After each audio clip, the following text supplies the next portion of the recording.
Quel est son état de santé? Quand rentre-t-il au pays? Mais aussi, quelle est la situation à l'Est? Quid du pouvoir d'achat et des engagements du président de la République? Exclusif, ce mardi 6 août, en direct sur Top Congo FM, le président Félix Tshisekedi s'exprime. Exclusif. Retrouvez-moi aujourd'hui en direct de Bruxelles avec Baudouin Ambawechi du site Congo Indépendant. Radio de l'information.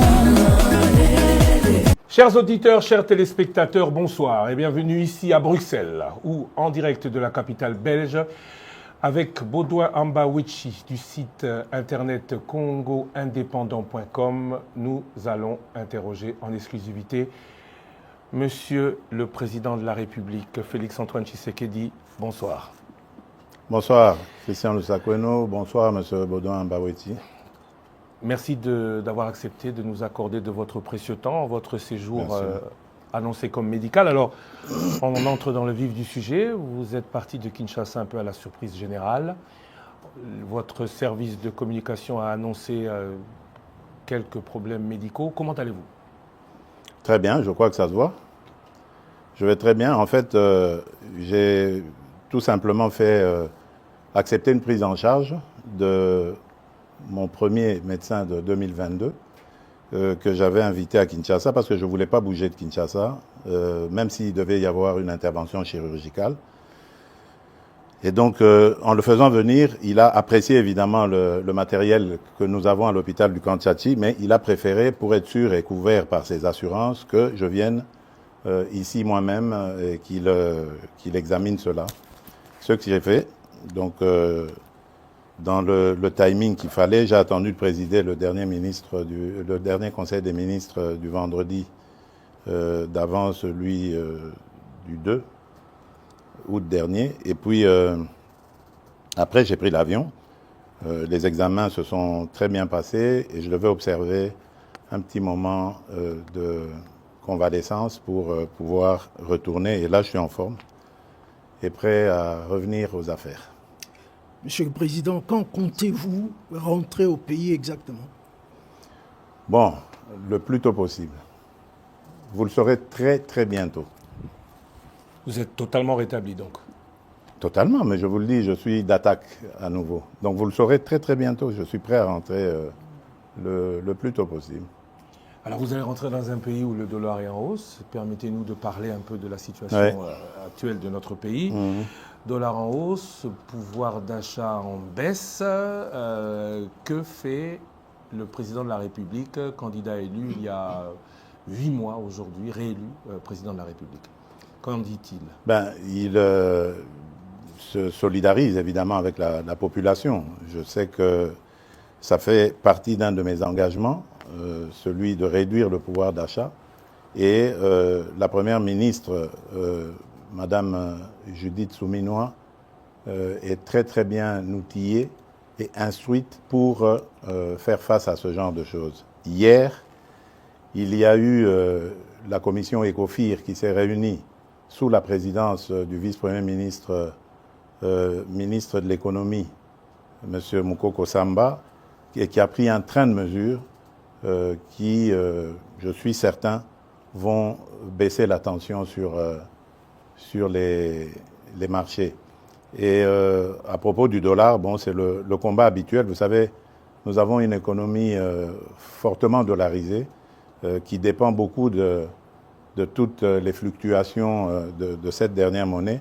Et nous essayons de prendre des mesures assez urgentes, mais qui seront difficiles évidemment à mettre en œuvre parce qu'il faut inverser la tendance actuelle à faire dépendre notre économie de l'importation en produisant localement.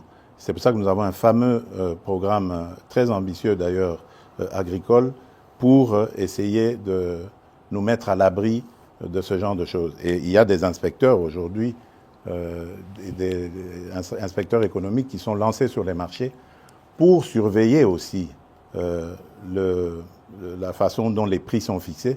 Parce qu'attention, ça peut aussi être une cause ou une raison de sabotage. Vous savez que nous sommes un pays en guerre. Nos ennemis essayent de nous déstabiliser de toutes les manières qui soient.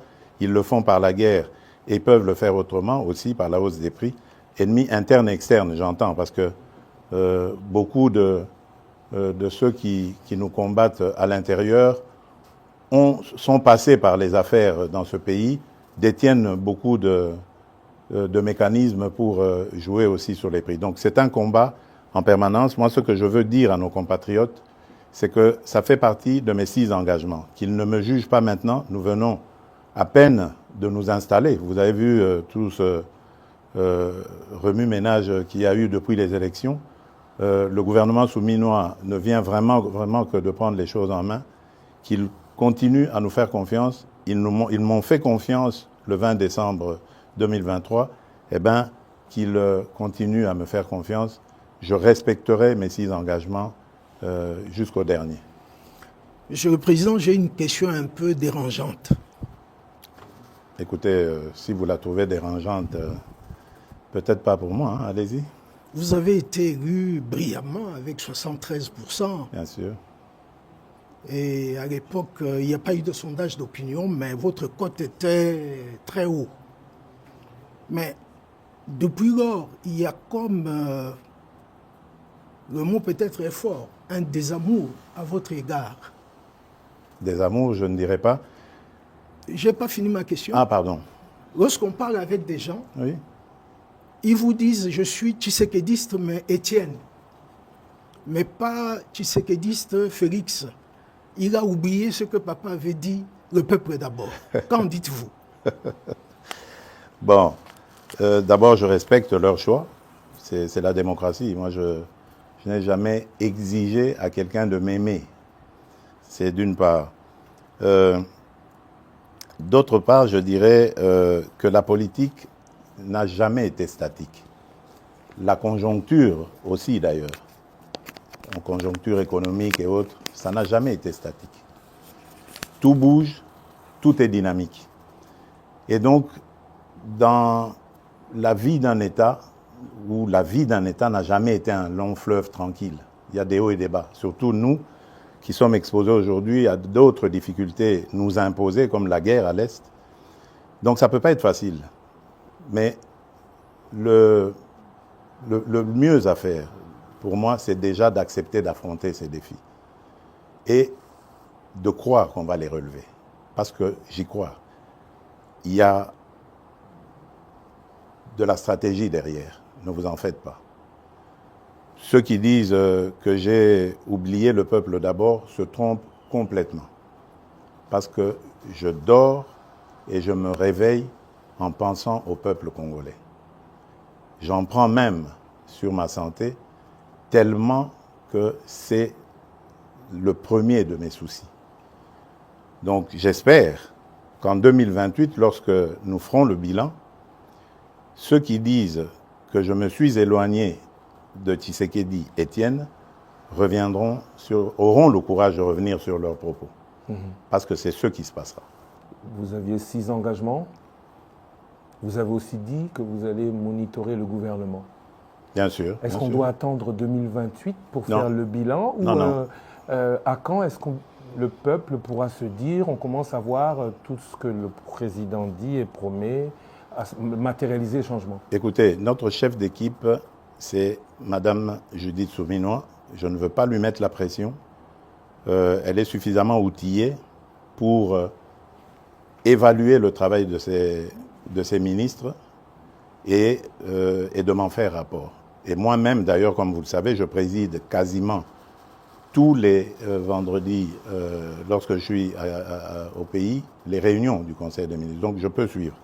J'ai un cabinet qui est très actif, qui m'accompagne dans ce suivi. Donc, moi, j'estime la première évaluation au début de l'année prochaine. Donc, il faut peut-être s'attendre à du réaménagement gouvernemental au début de l'année prochaine. Mais bon, je le dis sous réserve de ce qu'on en pensera, la Première ministre et moi. Élection en janvier 2024, premier bilan en janvier 2025.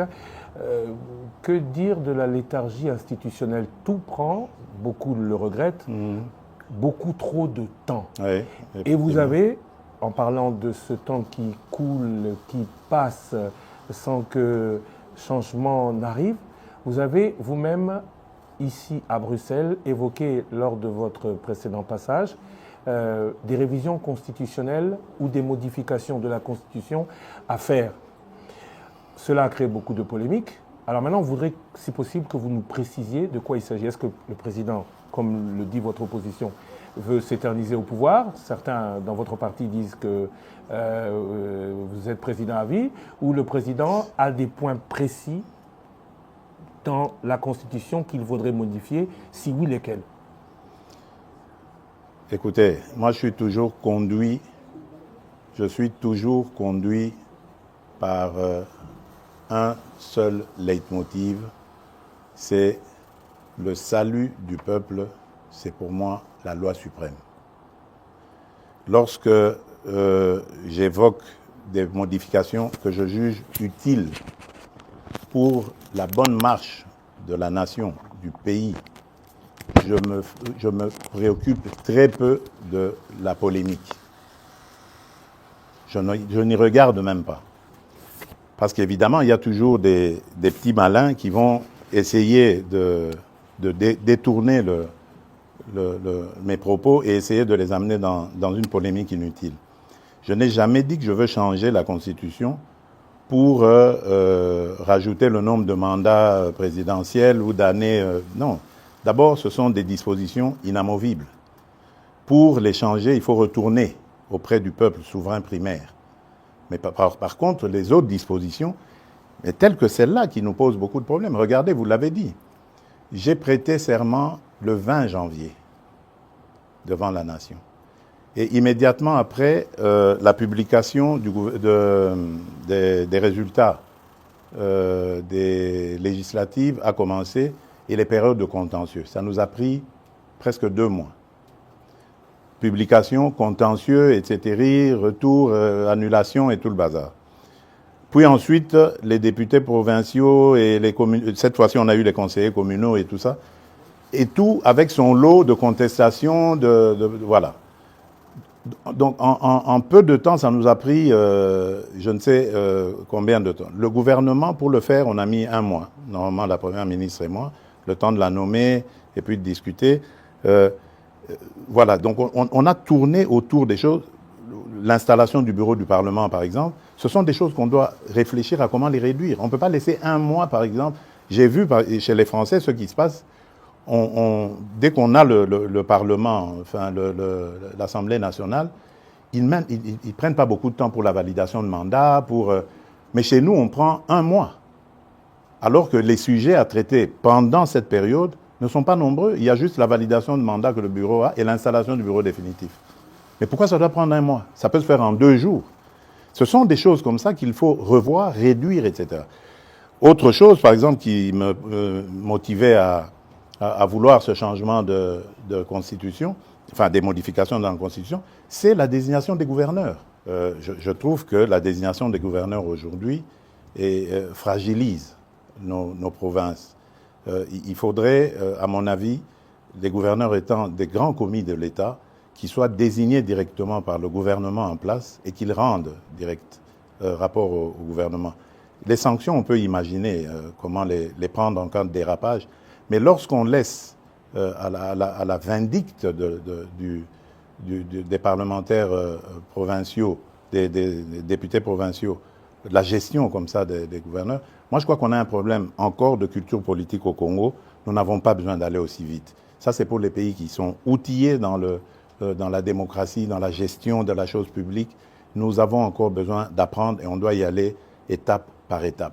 La réforme sur cet éclatement de l'administration a été très très mal faite à mon avis et précipitamment et il faut revoir. Voilà pourquoi moi j'ai parlé à un certain moment de réunir une grande commission nationale de plusieurs experts, une commission multidisciplinaire qui ferait qu'on prendrait en compte tous les vrais problèmes de la nation, mais par des nationaux, pour avoir une constitution adaptée à nos vrais problèmes, pas celle qu'on a eue, qui nous a été parachutée venue des laboratoires étrangers.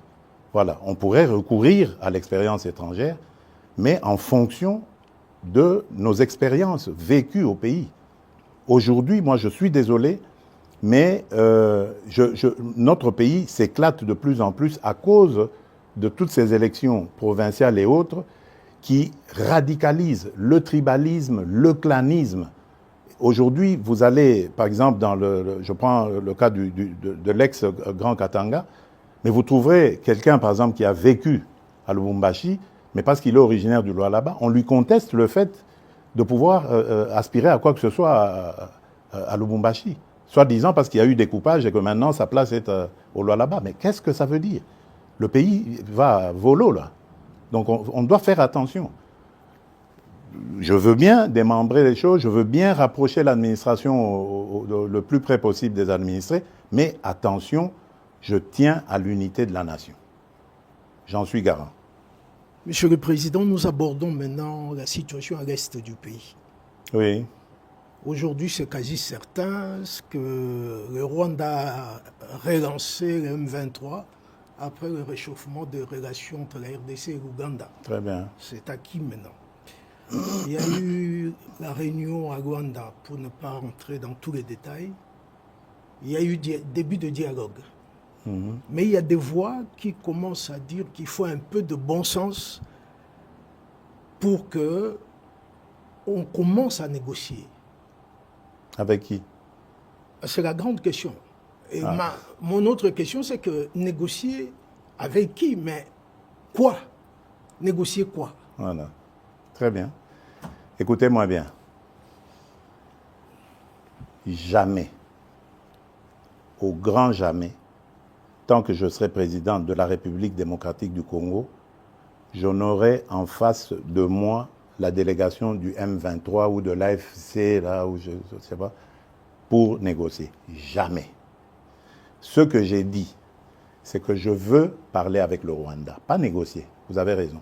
Parler avec le Rwanda pour demander à M. Kagame, criminel de son État, qu'est-ce qu'il a à voir contre mon peuple? La République démocratique du Congo, à l'époque République du Zaïre, avait sauvé le Rwanda d'une plus grande catastrophe qui aurait été si nous n'avions pas ouvert nos frontières à tout ce flot de réfugiés. Malheureusement, il y a eu une certaine cécité internationale qui a permis que parmi les fugitifs, il y ait les criminels génocidaires et qu'ils soient rentrés sur notre sol avec leurs armes. On ne les a pas désarmés. Aujourd'hui, l'enfer est parti du Rwanda et est arrivé chez nous. Et on nous abandonne à notre propre sort. Évidemment, le régime criminel de Kigali en profite parce qu'il découvre que c'est une région très riche en minerais et en produits de tout genre, agricoles et autres. Et il veut en faire maintenant son espace. Et ça, nous disons jamais, il n'y a rien à négocier. C'est chez nous. Ce qu'ils n'ont à faire, c'est une seule chose, de plier bagage. Et si je veux parler avec le Rwanda, c'est pour ça, pour dire, bon, c'est quoi votre problème? Pour nous laisser tranquilles. Pas pour vous donner quelque chose, mais pour nous laisser tranquilles. Si vous pensez qu'il y a encore quelque chose chez nous, on va la régler et on vous règle ça et puis c'est terminé. Ils ont donc parlé des FDLR.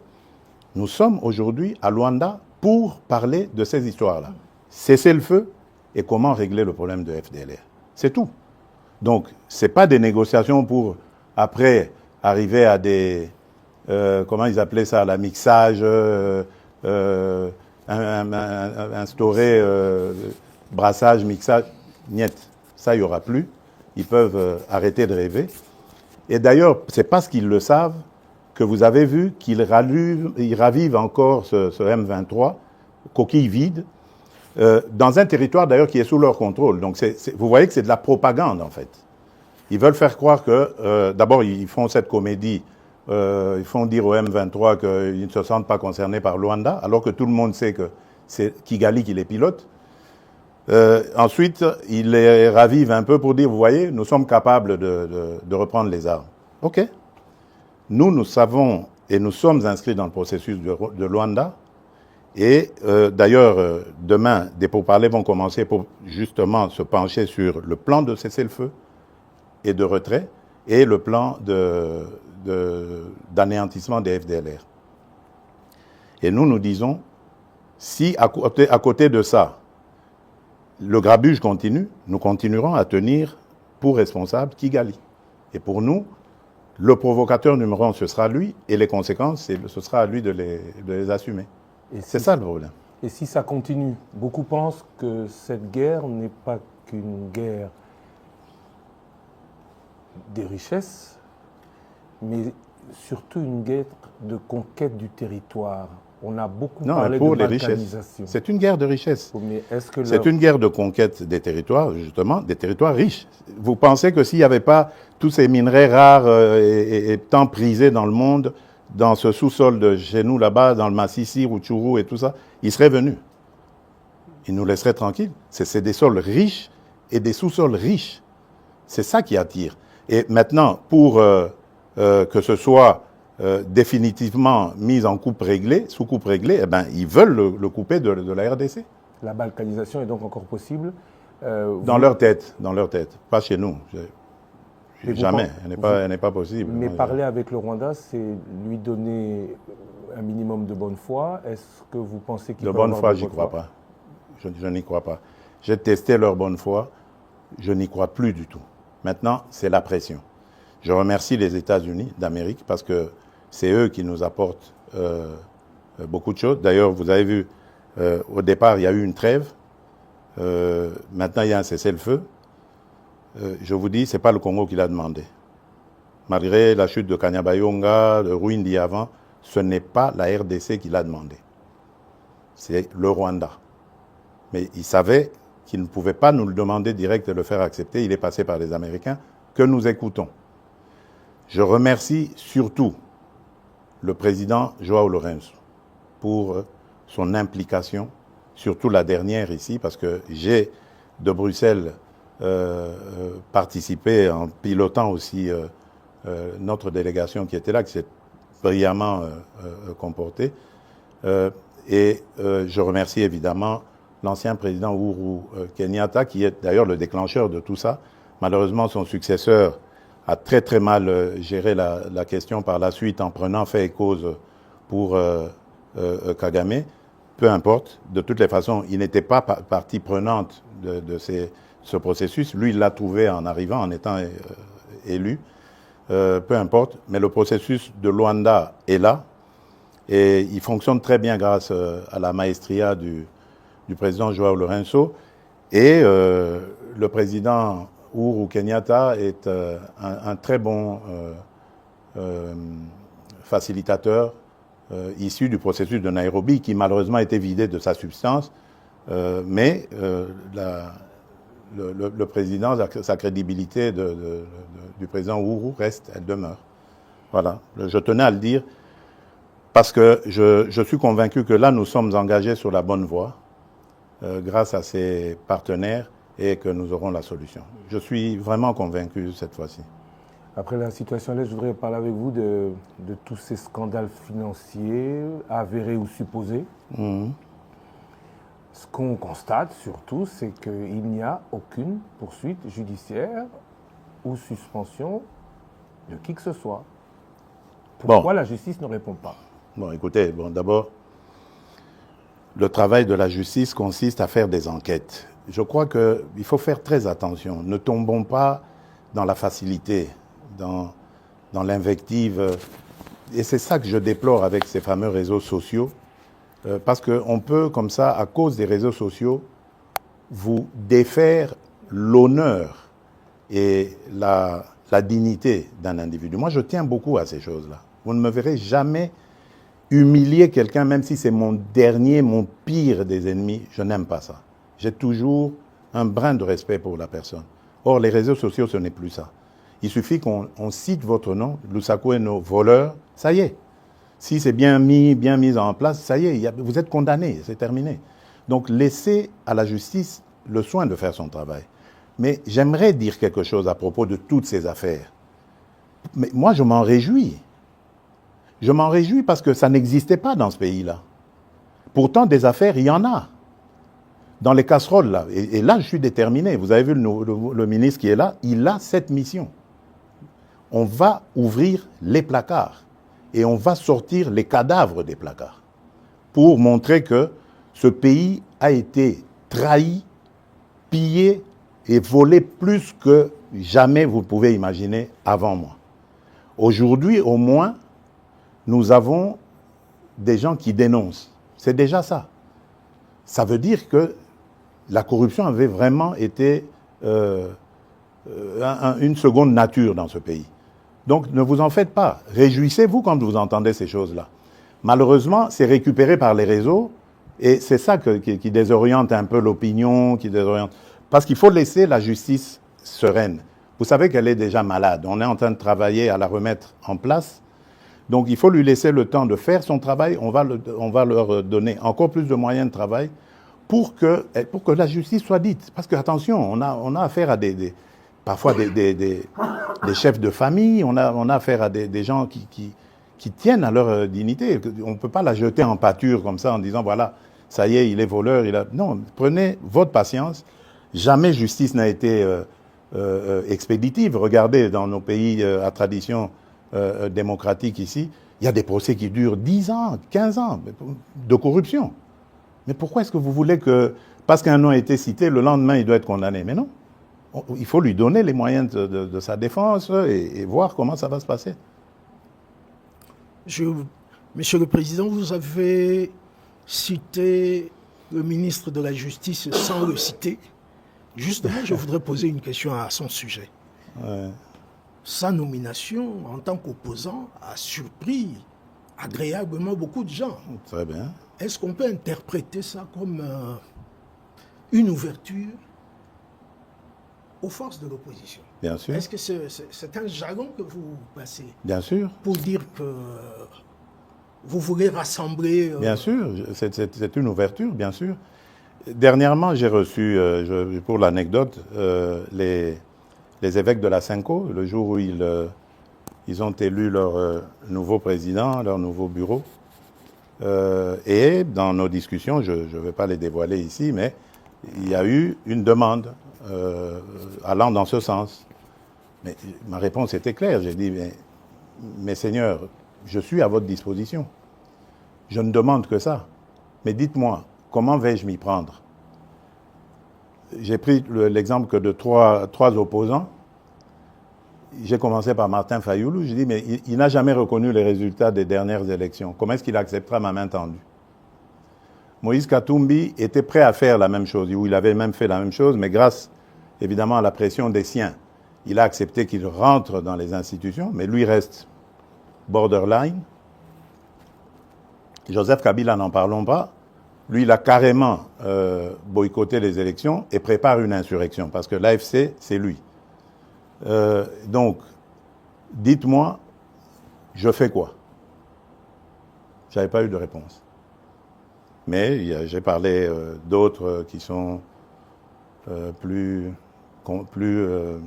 conviviaux, plus participatifs. Et je rends ici, par exemple, hommage à quelqu'un comme Adolphe Muzito et même un petit peu le docteur Mukwege aussi, qui fait, malgré leur position d'opposants, qui font parfois de commentaires objectifs. Quand quelque chose va, ils applaudissent, ils sont contents. Le docteur Mukwege avait reçu une délégation du FONAREV encourageant, promettant de s'impliquer dans le combat du FONAREV, qui n'a rien à voir avec la politique. Ce sont nos victimes que nous voulons aider. Ce sont ces monstruosités que nous ne voulons plus revoir dans notre pays. Voilà un patriote qui se dit, au-delà de mes penchants politiques, j'y vais. J'aurais aimé que tout cela vienne se dire, on nous attaque par le Rwanda injustement, liguons-nous autour du président et combattons. Mais non, malgré ça, il y en a qui collaborent, l'AFC collabore avec le Rwanda contre la République démocratique du Congo. Monsieur Muzito, hommage à lui, lorsque nous avons terminé la 6e revue avec le FMI, premier fait dans l'histoire de la République démocratique du Congo. Jamais les revues avec le FMI n'avaient été jusqu'à leur terme dans notre pays. C'est la première fois que ce gouvernement arrive et c'était sous la direction du ministre des Finances, Nicolas Kazadi, que l'on jette en pâture aujourd'hui. Mais Adolphe Muzito m'a envoyé un message de félicitations. Et lui, il est très bien outillé pour savoir ce que ça signifie. Vous voyez, mais il n'est pas au gouvernement, il n'a pas de privilège, il reste objectif. Ça, c'est des vrais hommes d'État. C'est ça que nous devons voir dans notre pays. On parle de l'opposition, je voudrais un peu parler du parti au pouvoir. Bien sûr, oui. Crise à l'UDPS, appel à la médiation du président qui est au-dessus des partis. Alors le président fait quoi? Le président dit quoi? Parce qu'il a quand même encore le cœur à l'UDPS. Bien sûr, l'UDPS c'est mon école. Et je suis issu de là. J'ai fait toutes mes classes politiques à l'UDPS. Le président n'est pas inquiet du tout.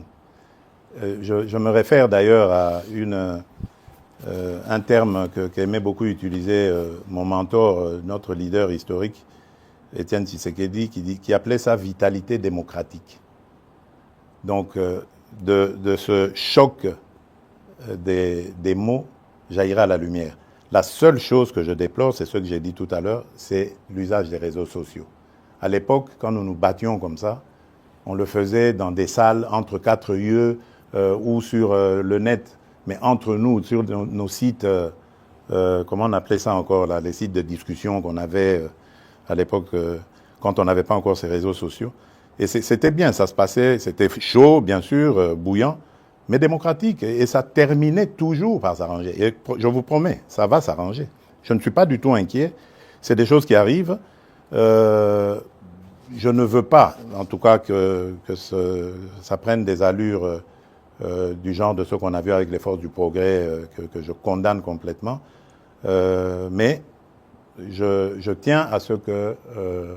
enfin, je suis sûr plutôt que les choses vont rentrer dans l'ordre. Pas de problème. Je voudrais aborder une question que vous connaissez et maîtrisez très bien, les relations avec la Belgique. Oui, bien sûr. C'est mon autre Congo. Hein, voilà, justement, en 2019, vous avez justement dit que c'est l'autre Congo pour vous.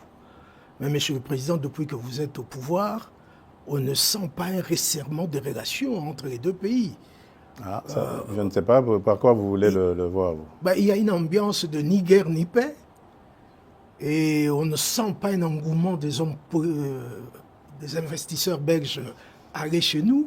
Oui, mais... Est-ce que c'est toujours le problème de climat des affaires? Je crois qu'il y a un peu des deux. Vous avez raison. Attention aussi, ce sont des gens qui doivent être sûrs de leur mise. Hein? Donc ça veut dire que quelque part peut-être que nous n'avons pas encore émis suffisamment de signaux rassurants sur le climat des affaires. D'ailleurs, pendant que je suis ici, j'ai été interpellé par un message de l'ambassadrice belge à Kinshasa sur un sujet belge qui a été victime de tracasseries d'un ancien ministre du régime passé qui était à l'urbanisme ou aux affaires foncières et qui l'a mis dans de sales draps aujourd'hui. Donc vous voyez que même les affaires d'il y a plusieurs années continuent à avoir des effets aujourd'hui. Donc nous avons peut-être un travail, et si celui-là, ce monsieur belge, vient en parler à ses amis ici, ils vont mettre la pellade douce avant d'y aller.